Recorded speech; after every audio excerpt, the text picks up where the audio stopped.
जो उद्योग विभाग में था। तो इस पेपर में राजस्थान ज्योग्राफी से रिलेटेड जो भी क्वेश्चन पूछे हैं उसका हम डिस्कस करेंगे। तो चलिए शुरू करते हैं। और मित्रों, आज का हमारा ये वीडियो प्री रिकॉर्डेड है। कल यानी कि सोमवार को हम फिर लाइव रूबरू होंगे।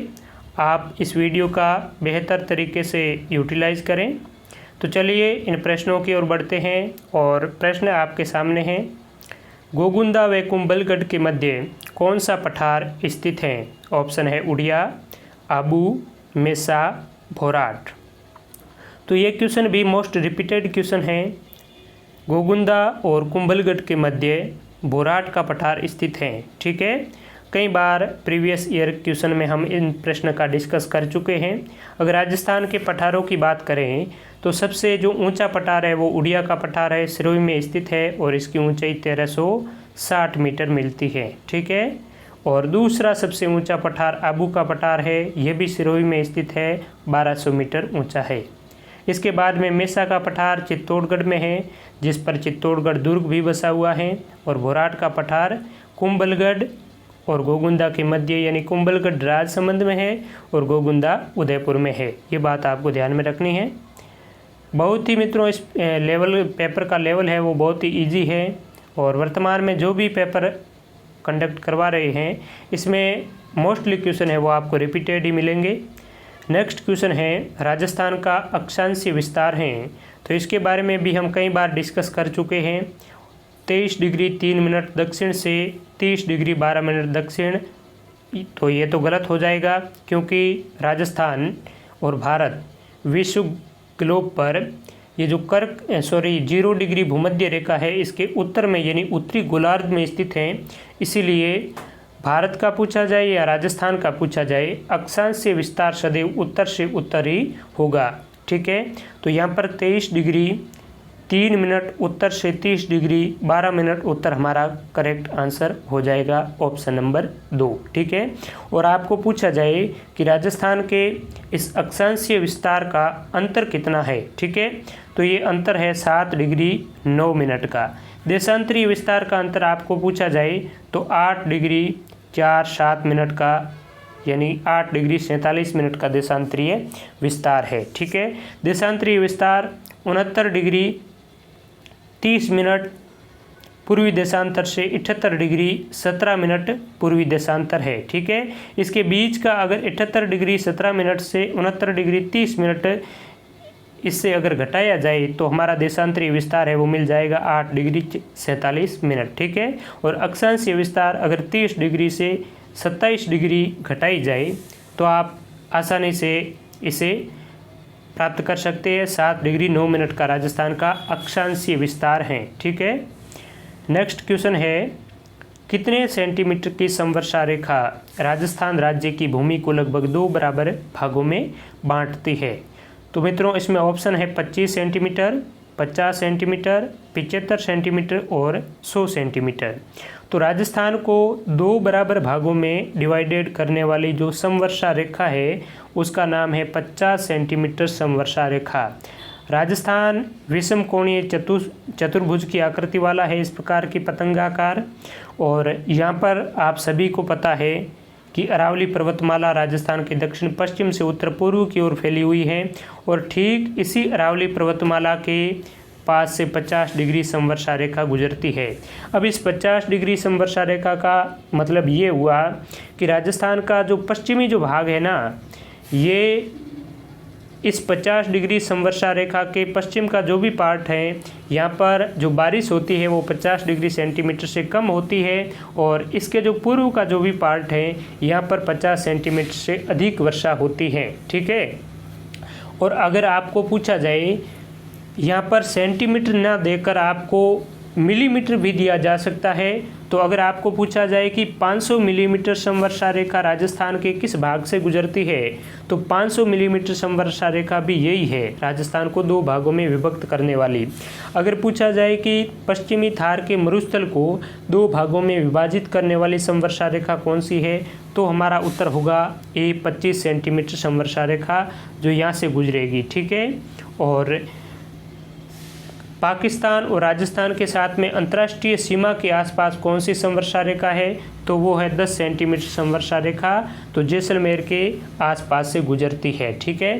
एक और महत्वपूर्ण क्वेश्चन कि विंध्यन कगार भूमि और हाड़ौती के पठार, इसके मिलन स्थान पर कौन सी समवर्षा रेखा गुजरती है, तो यहाँ पर गुजरेगी 75 सेंटीमीटर समवर्षा रेखा।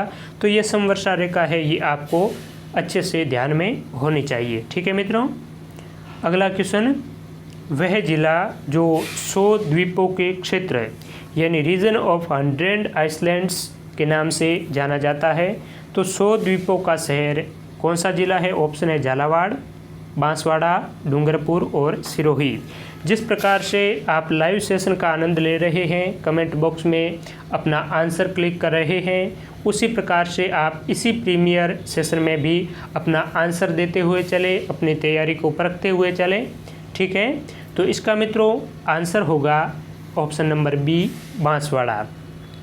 बांसवाड़ा को 100 द्वीपों के क्षेत्र के नाम से जाना जाता है, क्योंकि यहाँ पर आपको पता है कि माही नदी बहती है और माही नदी के द्वारा यहाँ पर अनेकों प्रकार के द्वीपों का निर्माण कर दिया गया है, इसीलिए इसे 100 द्वीपों का शहर कहते हैं। और दूसरी बात, आइसलैंड ऑफ ग्लोरी, ये तो है रीजन ऑफ 100 आइसलैंड्स, और आइसलैंड ऑफ ग्लोरी कहा जाता है जयपुर को। झालावाड़ की बात करें तो इसे राजस्थान का नागपुर कहा जाता है, क्योंकि यहाँ पर सबसे ज़्यादा संतरों का उत्पादन होता है। डूंगरपुर की बात करें तो डूंगरपुर को पहाड़ों की नगरी और नदियों का संगम स्थल कहा जाता है, और सिरोही को देवनगरी भी कहा जाता है। ठीक है। नेक्स्ट क्वेश्चन, राजस्थान में अल्फीसोल मृदा निम्न में से कहाँ पाई जाती है? तो ये मृदा का वैज्ञानिक वर्गीकरण है। अल्फीसोल मृदा ऑप्शन है चूरू, जयपुर, हनुमानगढ़ और करौली। तो इसका करेक्ट जवाब क्या होगा, आप कमेंट करके बताएं। अल्फीसोल मृदा राजस्थान के जो उत्तर पूर्वी का भाग है, यानी कि अगर आपको कहा जाए कि जलोढ़ मृदा, जो जल के द्वारा बहाकर लाई गई मिट्टी से निर्मित जो क्षेत्र है, मैदान है, वो जलोढ़ प्रदेश राजस्थान के किस भाग में है, यानी राजस्थान के किस क्षेत्र में जलोढ़ मृदा पाई जाती है? तो राजस्थान का जो उत्तर पूर्वी का रीजन है, जयपुर, अलवर, भरतपुर, दौसा, टोंक, तो यहाँ पर जलोढ़ मृदा, और जलोढ़ मृदा को भी आप अल्फीसोल भी कह सकते हैं। ठीक है। तो अल्फीसोल जयपुर, दौसा, अलवर, भरतपुर इन क्षेत्र में पाई जाती हैं, तो यहाँ पर बी हमारा करेक्ट आंसर हो जाएगा। मैं आपको मित्रों कई बार बता चुका हूँ कि राजस्थान के मृदाओं को वैज्ञानिक आधार पर 5 भागों में विभक्त किया गया है, जिसमें एरिडीसोल्स, एंटीसोल्स, ये 2 मृदा पश्चिम राजस्थान में पाई जाती है। उसके अलावा इंसेप्टिसोल, ये मृदा अर्ध शुष्क से आर्द्र जलवायु प्रदेश में पाई जाती है। इसके बाद में अल्फीसोल, ये उत्तर पूर्वी भाग में, और वर्टिसोल हाड़ौती के पठार में पाई जाती है। ये मृदाओं के 5 प्रकार हैं, आपको ध्यान में रखने हैं। कौन से रीजन में, कौन से जिलों में किस प्रकार की मृदा पाई जाती है, ये आपको ध्यान में होना चाहिए। अब इन्हीं ऑप्शंस को देखा जाए तो करौली, सवाई माधोपुर में अल्फीसोल प्रकार की मृदा भी पाई जाती है, लेकिन यहाँ पर जो 4 ऑप्शन दे रखे हैं, यहाँ में इसमें सबसे ज़्यादा जो अल्फीसोल मृदा है वो जयपुर में पाई जाती है, लेकिन आंशिक रूप से करौली में भी पाई जाती है। ठीक है। तो करौली में अल्फीसोल प्रकार की थोड़ी बहुत मृदा पाई जाती है, बाकी वर्टिसोल मृदा भी बहुत ही कम मात्रा में करौली जिले में पाई जाती है। तो ये संक्रमणकालीन रीजन है। चूरू जिले में एरिडीसोल मृदा पाई जाती है। ठीक है। एरिडीसोल, आप एरिड और वेस्टर्न राजस्थान को कनेक्ट कर सकते हैं, और इससे आप कन्फ्यूज भी हो सकते हैं कि अगर एरिडीसोल मृदा किन जिलों में पाई जाए। आपको ऑप्शन दे दिया जाए कि चूरू, सीकर, जैसलमेर, बीकानेर, तो आपको सबसे सटीक जो ऑप्शन है वो चूरू सीकर वाला होना चाहिए आपका, क्योंकि एरिडीसोल मृदा है वो चूरू, सीकर यानी शेखावटी क्षेत्र में ज़्यादा पाई जाती है। वेस्टर्न राजस्थान है यानी जैसलमेर, बीकानेर, बाड़मेर, यहाँ पर एंटीसोल मृदा है वो पाई जाती है। तो चूरू जिले में एरिडीसोल मृदा हो जाएगी, और हनुमानगढ़ जिले में भी एरिडीसोल और एंटीसोल का ये संक्रमित रीजन है। ठीक है। नेक्स्ट मित्रों, हरे कबूतर राजस्थान में किस अभ्यारण्य में पाए जाते हैं? मोस्ट रिपीटेड क्वेश्चन है ये। ऑप्शन है बंदबारेठा, केवलादेव, नाहरगढ़ और सरिस्का। तो सरिस्का अभ्यारण्य है जो अलवर में स्थित है और ये राजस्थान की एक बाघ परियोजना भी है। रणथंभौर, सरिस्का हिल और रणथंभौर, सरिस्का और मुकुंदरा हिल्स 3 राजस्थान की बाघ परियोजना है और रणथंभौर, केवलादेव और मुकुंदरा हिल्स 3 ही राजस्थान के राष्ट्रीय उद्यान है। ठीक है, ये सरिस्का राजस्थान का बाघ परियोजना है और केवलादेव है ये राष्ट्रीय उद्यान है। ठीक है ना, तो ये दोनों आपस में कॉमन है। बाकी रणथंभौर बाघ परियोजना है और टाइगर प्रोजेक्ट भी है। मुकुंदरा हिल्स भी बाघ परियोजना और टाइगर प्रोजेक्ट दोनों है, लेकिन सरिस्का केवल और केवल बाघ परियोजना है। केवलादेव केवल और केवल राष्ट्रीय उद्यान है। ये आपको अच्छी तरीके से ध्यान में होना चाहिए। बंदबारेठा भरतपुर में, नाहरगढ़ जयपुर में स्थित है। ठीक है, और केवलादेव को घना पक्षी विहार के नाम से और प्रवासी पक्षियों की शरण स्थली भी कहा जाता है। ठीक है, यहाँ पर शीतकाल में साइबेरिया रूस से प्रवासी पक्षी भी आते हैं, साइबेरियन क्रेन। राजस्थान का सबसे छोटा कृषि जलवायु प्रदेश कौन सा है? ऑप्शन है शुष्क पश्चिमी मैदान, आर्द्र दक्षिणी मैदान, अर्ध शुष्क पूर्वी मैदान और आर्द्र दक्षिण पूर्वी मैदान। तो राजस्थान का सबसे छोटा जलवायु प्रदेश, कृषि जलवायु प्रदेश की बात हो रही है, तो ये है आर्द्र दक्षिणी मैदान। ठीक है, आर्द्र दक्षिणी मैदान राजस्थान का सबसे छोटा कृषि जलवायु खंड है, जिसमें बांसवाड़ा, डूंगरपुर और कुछ उदयपुर का भी हिस्सा आता है। ठीक है, और राजस्थान के इन्हीं, अगर ये विकल्प दे दिए जाए आपको और पूछा जाए कि राजस्थान का सबसे बड़ा कृषि जलवायु प्रदेश कौन सा है, तो इन विकल्पों में सबसे बड़ा होगा शुष्क पश्चिमी मैदान। लेकिन मोटे तौर पर देखा जाए तो राजस्थान का सबसे बड़ा कृषि जलवायु खंड अति शुष्क आंशिक पश्चिमी मैदान है, जिसका नाम है फर्स्ट सी। ठीक है, और बाकी अगर आपको पूछा जाए कि राजस्थान के कौन से कृषि जलवायु प्रदेश में सबसे कम बारिश होती है, तो शुष्क पश्चिमी मैदान, इन ऑप्शन की मैं बात कर रहा हूँ। और इसी में अगर पूछा जाए कि सबसे अधिक बारिश वाला स्थान, वर्षा वाला स्थान, तो आर्द्र दक्षिण पूर्वी मैदान यानी हाड़ौती का पठार। नेक्स्ट क्वेश्चन है, राणा प्रताप सागर स्थित हैं? ऑप्शन है कोटा में, बूंदी में, चित्तौड़गढ़ में और बांसवाड़ा में। तो मैं आपको कई बार बता चुका हूँ, गांधी राज कोटा में, ये ट्रिक भी मैंने आपको बताई। चंबल जो नदी है, इस पर कुल 4 बांध बने हुए हैं। गांधी सागर बांध मध्य प्रदेश में है, इसके अलावा जो 3 बांध हैं वो राजस्थान में हैं। चित्तौड़गढ़ जिले में राणा प्रताप सागर बांध बना हुआ है। उसके बाद में कोटा में जवाहर सागर और कोटा बैराज 2 बांध बने हुए हैं। तो 3 बांध राजस्थान में हैं, 1 मध्य प्रदेश में है। चंबल नदी पर कुल 4 बांध बने हुए हैं और राजस्थान में स्थित चंबल नदी का सबसे बड़ा बांध है ये चित्तौड़गढ़ में राणा प्रताप सागर ही है। और चंबल नदी पर स्थित सबसे बड़े बांध की बात करें तो वो हो जाएगा गांधी सागर बांध, जो मध्य प्रदेश में स्थित है। ठीक है, आगे, राजस्थान में मुख्यमंत्री सड़क योजना किस वर्ष में लागू की गई? ऑप्शन है 1995, 2000, 2005 और 2010। तो मुख्यमंत्री सड़क योजना राजस्थान में सन 2005 में लागू की गई थी। ठीक है, अगर इसकी एग्जैक्ट डेट पूछी जाए तो 7 अक्टूबर 2005 को राजस्थान में मुख्यमंत्री सड़क योजना लॉन्च की गई। और पिछले पेपरों में कई बार प्रश्न पूछा है कि राजस्थान राज्य पथ परिवहन निगम यानी RSRTC की स्थापना कब हुई? तो राजस्थान राज्य पथ परिवहन निगम की स्थापना 1 अक्टूबर 1964 को हुई थी। ये भी आपको ध्यान में रखना है। और ये सड़क परिवहन यानी रोड ट्रांसपोर्टेशन एक्ट 1950 के तहत राजस्थान राज्य पथ परिवहन निगम की स्थापना हुई थी। बाकी अगर सन ये 2000 दिया है तो मुख्यमंत्री की जगह आपको पूछा जाए कि प्रधानमंत्री सड़क योजना किस वर्ष लॉन्च की गई, तो प्रधानमंत्री सड़क योजना है वो मित्रों लॉन्च की गई थी 25 दिसंबर सन 2000 को। ठीक है, तो 25 दिसंबर सन 2000 को प्रधानमंत्री सड़क योजना और 7 अक्टूबर 2005 को मुख्यमंत्री सड़क योजना लॉन्च की गई। ये 2 डेटा आपको ध्यान में रखना है। आगे जामसर प्रसिद्ध हैं, तो जामसर, बिसरासर ये सभी किसके लिए प्रसिद्ध हैं? ऑप्शन है रॉक फास्फेट, जिप्सम, मुल्तानी मिट्टी और एस्बेस्टॉस। तो जामसर जिप्सम के लिए प्रसिद्ध हैं, ये बीकानेर में है। जामसर, बिसरासर ये सभी जिप्सम के प्रमुख उत्पादक हैं। रॉक फास्फेट का हमने इससे पहले जो 1-2 दिन पहले पेपर का डिस्कस किया था, तो उसमें क्वेश्चन आया था झामर कोटड़ा किसके लिए प्रसिद्ध हैं? तो उदयपुर का झामर कोटड़ा है, ये रॉक फास्फेट के प्रसिद्ध हैं।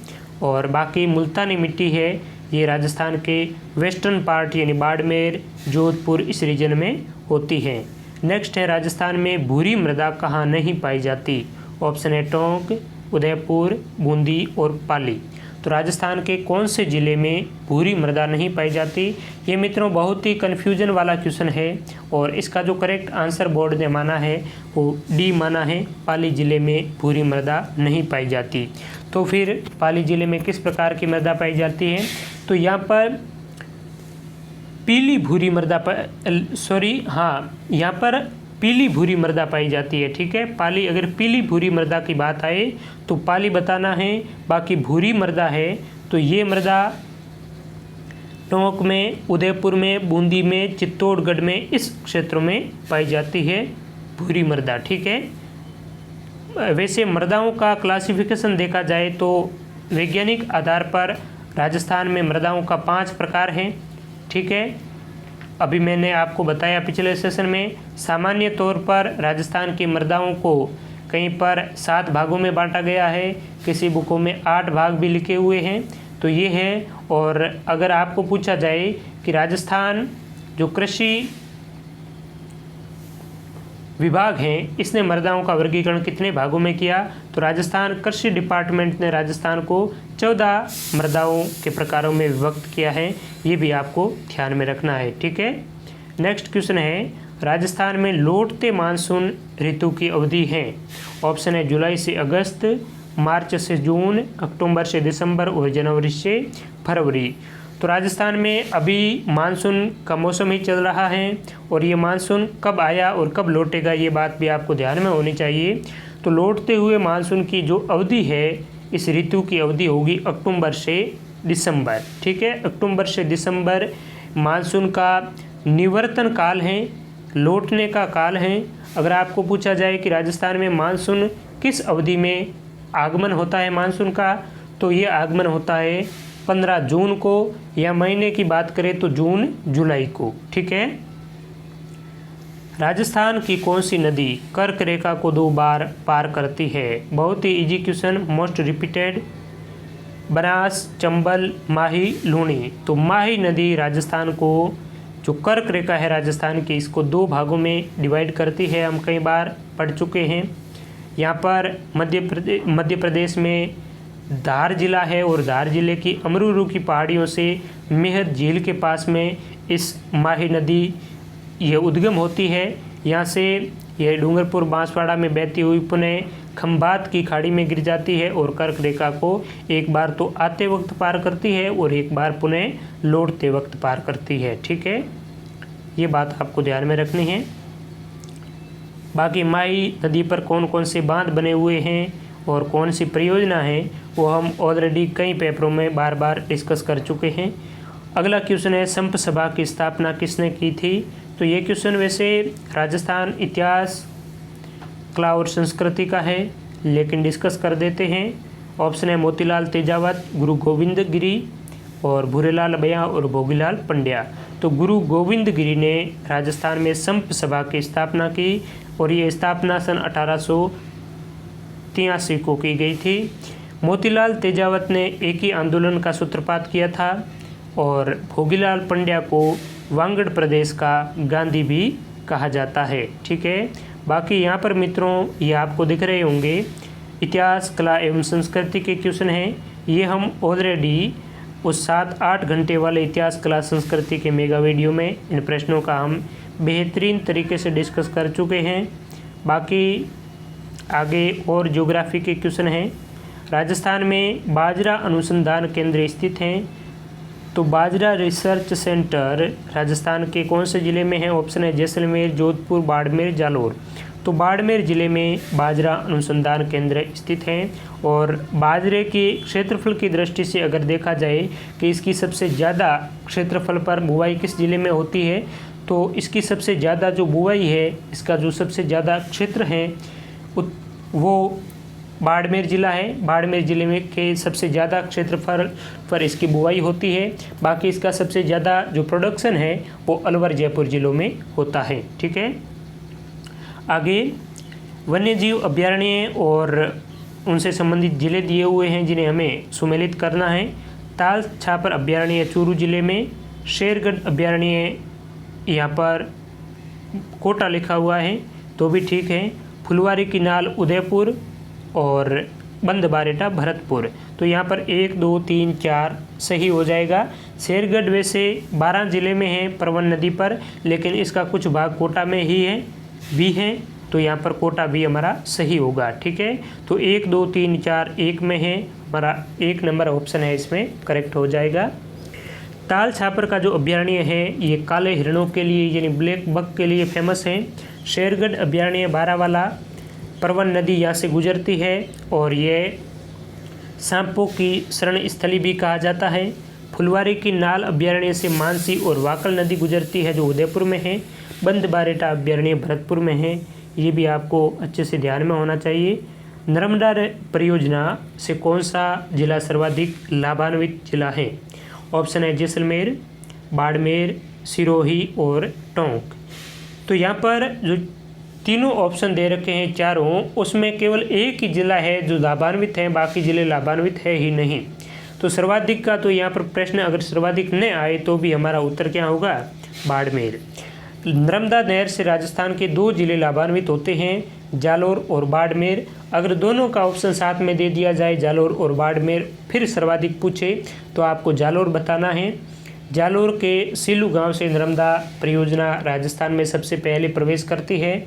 उसके बाद में ये जालोर के सांचौर तहसील को पेयजल की आपूर्ति करवाती होती, पेयजल और जो सिंचाई का जल है इन दोनों की आपूर्ति करवाती है। सांचौर से ये बाड़मेर के गुड़ामालानी में प्रवेश करती है। इस प्रकार से राजस्थान के 2 जिले बाड़मेर और जालोर इससे लाभान्वित होता है। ठीक है, और नर्मदा जो परियोजना है, ये परियोजना सरदार सरोवर डैम है जो गुजरात में है, काफ़ी बड़ा है, यहाँ से निकाली गई है। और ये राजस्थान, गुजरात, मध्य प्रदेश और महाराष्ट्र इन 4 राज्यों की संयुक्त परियोजना है, ये भी आपको ध्यान में होना चाहिए। अगला क्वेश्चन है, राजस्थान का दक्षिण पूर्वी पठार जाना जाता है। तो राजस्थान का दक्षिण पूर्वी पठार है ये हाड़ौती का पठार ही है। डी ऑप्शन करेक्ट है। लसाड़िया का पठार हम कई बार डिस्कस कर चुके हैं, ऑप्शन में भी आता है और प्रश्न में भी पूछा जाता है। लसाड़िया का पठार है जो जयसमंद झील उदयपुर के पूर्व में स्थित है। एक बार क्वेश्चन पूछा गया था कि जयसमंद झील के पूर्व में कौन सा पठार है, तो ये लसाड़िया का ही पठार है जो उदयपुर जिले में है। बाकी भोराट का पठार कुंभलगढ़ और गोगुंदा के बीच में है, अभी हमने डिस्कस किया। उड़िया का पठार सिरोही में स्थित राजस्थान का सबसे ऊंचा पठार है जिसकी ऊंचाई 1360 मीटर है। अगला, किस कृषि जलवायु प्रदेश में सबसे अधिक वर्षा होती है? ऑप्शन है शुष्क पश्चिमी मैदान, बाढ़ प्रभावित पूर्वी मैदान, सिंचित उत्तर पश्चिमी मैदान और आर्द्र दक्षिण पूर्वी मैदान।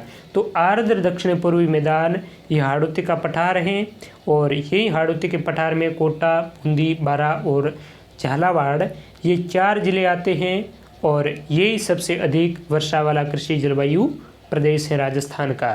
ठीक है, इस प्रदेश को अगर कोड वर्ड में देखा जाए तो इसका नाम है 5। ठीक है, और राजस्थान का सबसे अधिक वर्षा वाला जिला भी झालावाड़ ही है।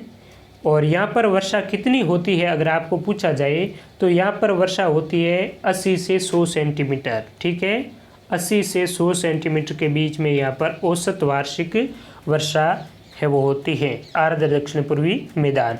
इन्हीं ऑप्शन में पूछा जाए कि राजस्थान में कौन सा कृषि जलवायु प्रदेश में सबसे कम वर्षा होती है, तो इन्हीं ऑप्शन में आपका उत्तर होगा शुष्क पश्चिमी मैदान, जिसका कोड वर्ड क्या है?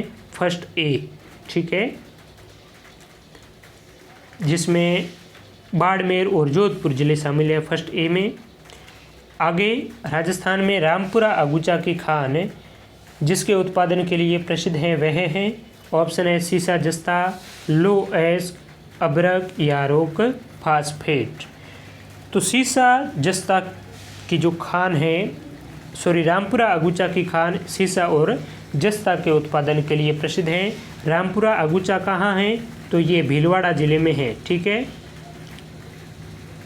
भीलवाड़ा का रामपुरा अगुचा, राजसमंद का राजपुरा दरीबा, इसके अलावा चौथ का बरवाड़ा और उदयपुर की जावर और मोचिया मगरा और देबारी की खानें हैं वो सीसा जस्ता और चांदी के लिए प्रसिद्ध हैं।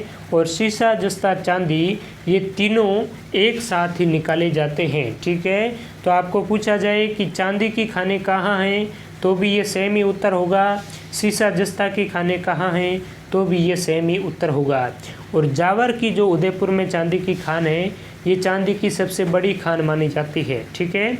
लो एस की बात करें तो मोरिजा बानोला, डाबला, सिंघाना, इसके अलावा और भी दौसा में नीमला, रायसेला है, ये प्रमुख इसकी लो एस की खान है।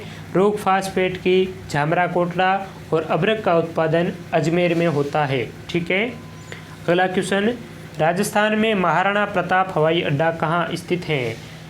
जयपुर, उदयपुर, जोधपुर, चित्तौड़गढ़। तो उदयपुर में महाराणा प्रताप हवाई अड्डा स्थित है। इस हवाई अड्डे को डबोक हवाई अड्डा भी कहा जाता है। जयपुर में सांगानेर हवाई अड्डा है जिसे हाल ही में केंद्र सरकार ने अडानी ग्रुप को 50 साल के लिए लीज पर दे दिया है, ठीक है। और जोधपुर का जो हवाई अड्डा है इसे रातानाडा हवाई अड्डा भी कहा जाता है। आगे, कुएं एवं नलकूपों से सिंचाई करने की दृष्टि से सबसे प्रमुख जिला कौन सा है? ऑप्शन है अलवर, राजसमंद, श्रीगंगानगर और अजमेर। तो कुओं और नलकूपों से सबसे ज़्यादा सिंचाई इन ऑप्शनों में हो जाएगी अलवर ज़िले में। जयपुर और अलवर ज़िले में कुएं और नलकूपों से सबसे ज़्यादा है वो सिंचाई होती है। बाकी अगर श्रीगंगानगर की बात करें तो यहाँ पर नहरों से सबसे ज़्यादा है वो सिंचाई होती है। इसके अलावा भीलवाड़ा अजमेर रीजन में तालाबों से सबसे अधिक सिंचाई होती है, ठीक है। और राजस्थान में अगर सिंचाई के विभिन्न स्रोतों की बात करें तो सबसे अधिक जो सिंचाई है वो कुएं और नलकूपों से होती है। ये बात आपको ध्यान में रखनी है। कुएं नलकूप से कितने प्रतिशत रीजन में सिंचाई होती है, तालाबों से, नहरों से कितने प्रतिशत क्षेत्र में सिंचाई होती है, उनका मैं डेटा आपको ऑलरेडी बता चुका हूँ। अगर आपको अच्छे से याद हो तो कमेंट में एक बार लिख दीजिए। नेक्स्ट क्वेश्चन है, बजाज सागर बांध किस नदी पर स्थित है? ऑप्शन है लूनी, माही, सोम और पार्वती। तो माही नदी पर माही बजाज सागर बांध स्थित है, ठीक है। और ये यहाँ पर एक परियोजना भी बनी है माही बजाज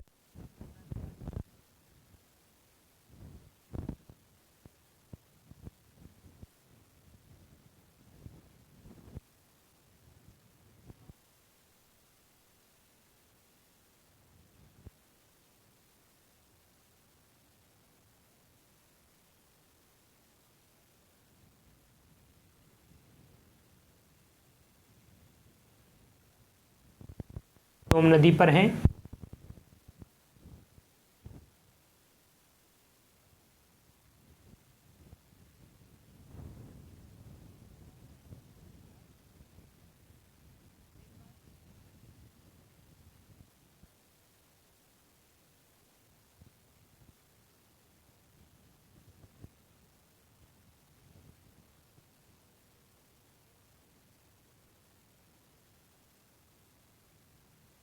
उनालू के नाम से जाना जाता है। आपको पूछा जाए कि कौन सी फसल उनालू है तो ये रबी की फसल है। और सियालू की फसल है वो खरीफ की फसल को सियालू की फसल कहते हैं।